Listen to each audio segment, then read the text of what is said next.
अरे हुआ कि नहीं हुआ पैकेज बुक? ये कार्ड फिल कर दो। तुम सुमन तुम दोनों जानते हो एक दूसरे को? मेरा एक्स, मतलब एक्स पड़ोसी बाबू, एक्स पड़ोसी। ये हम जिस मोहल्ले में रहते थे ना, ये उसी मोहल्ले में रहते थे। फिर अचानक से ये गायब हो गए, आज दिखे हैं। झूठ बोलने की आदत नहीं गई सुमन। खामा का तुम्हारे हस्बैंड के मन में शक बैठ जाएगा।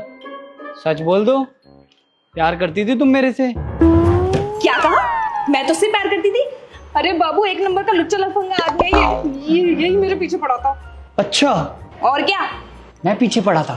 वो जो तुमने मेरे साथ जाके रामलीला के मैदान में अपने हाथ पे SR टैटू बनवाया था, वो क्या था?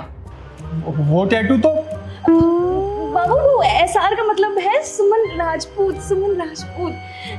सुमन राजपूत नहीं था, सुमन रुस्तम था। बेवकूफ बना रही है। छोड़ो ये सब पुरानी बातें, अपना पैकेज बुक कराओ और जाओ हनीमून पे। बाबू, एक काम करते हैं, घर चलते हैं, कभी और चलेंगे ना घूमने। हाँ चलो। आदत बदली नहीं तुम्हारी, वैसी की वैसी ही हो तुम आज भी। आग लगा रही है हमारे बीच बाबू, मैं कह रही हूँ। आग लगा नहीं रहा हूँ, आग बुझा रहा हूँ। आग तो लग चुकी है इसके मन में। तुमने तो कहा था शादी से पहले तुम्हारा कोई अफेयर नहीं था। सही कहा था। सुन लो, अफेयर नहीं था, सच्ची मोहब्बत थी। बहुत ज्यादा बकवास हो गई तुम्हारी। अब 4 साल हो चुके हैं एक दूसरे को भूले हुए। अरे मैंने कब याद किया तुम्हें? 4 साल हो गए, आज तक मैंने तुम्हें कभी कॉल मैसेज किया? वो तो आज अचानक से तुम सामने दिख गई, इसलिए याद कर लिया। तुम्हें बहुत मजा आ रहा है पुरानी बात उखाड़ के। हाँ? एक मिनट रुको तो। वैसे भाई क्या बात हुई थी? अरे वही भाई, पुरानी दिक्कत। इंडिया में ना लड़की प्यार करने से पहले माँ बाप से नहीं पूछती, वहीं शादी करने की बारी है तो माँ बाप मना कर रहे हैं। और फिर क्या होता है, हर बेरोजगार आशिक अपने इश्क का गला दबा देता है। राइट। चुप रहो तुम। अरे कोई भी माँ बाप यही चाहेंगे ना कि उनकी बेटी अच्छे घर में जाए, किसी पैसे वाले घर में जाए, लड़का पढ़ा लिखा हो। तो तुम ही बताओ, मेरे माँ बाप ने क्या गलत सोचा? प्यार तुम्हारे माँ बाप ने किया था। आज जो ये चपरासी मालिक।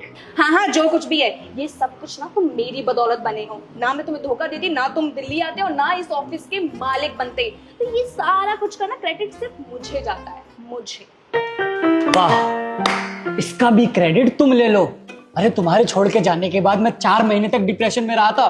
बड़ी मुश्किल से डिप्रेशन से बाहर आके मैं यहाँ दिल्ली में आया था काम करने। तब जाके मैंने यहाँ इतनी मेहनत करके अपना काम जमाया और आज मैं इतनी बड़ी कंपनी का मालिक हूँ। तो उसका भी क्रेडिट तुम ले रही हो। और हाँ, तुम्हारी जानकारी के लिए बता दूं, इस शहर की ना सबसे अमीर बाप की लड़की से मेरी शादी हुई है। समझ में आया? अरे वाह, कांग्रेचुलेशन भाई। Thank you. अरे चुप करो तुम क्या यहाँ पे लव स्टोरी सुनने बैठे हो और कांग्रेचुलेशन और कर रहे हो? एक काम करते हैं, कहीं और से पैकेज ले बुक करते हैं। चलो आ जाओ। देखो, कहीं मत जाओ। ये लो, पैकेज बुक कर दिया है, वो भी फ्री में। जाके एंजॉय करो। और वो तो तुमने बात छेड़ दी, वरना मैं ये बात भी नहीं करता। मैंने बात छेड़ी? अभी तुमने तो कहा था कि मैं तुम्हारे पीछे पड़ा था। अरे तुम एक बात बताओ, किसी भी रिलेशनशिप के अप्रोच के लिए एक लड़का ही तो अप्रोच करता है ना, लड़की थोड़ी ना।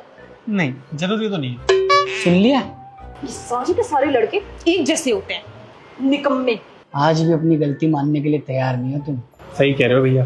पर मैं क्यों मानूंगी अपनी गलती? हाँ, जब इसमें मेरी कोई गलती ही नहीं है। और तुम मेरी बात कान खोल के सुन लो, अब तुम करो अकेले गोवा की टिकट, क्योंकि मैं तुम्हारे साथ कोई ट्रिप पे नहीं जाने वाली। बड़ा मजा आ रहा है ना तुम्हें ये लव स्टोरी सुनने में, और तुम्हें ही बड़ा मजा आ रहा होगा लव स्टोरी बताने में। तो एक काम करो, ये कहानियां विस्तार से सुनाएंगे और तुम विस्तार से सुनना, क्योंकि मैं जा रही हूँ घर और पापा से तुम्हारी शिकायत करूंगी और बोलूंगी कि ये लड़का कितना निकम्मा, नालायक और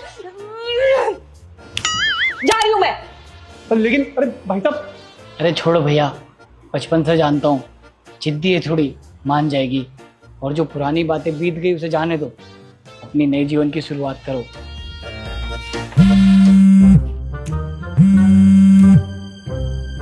ये कौन है भाई साहब?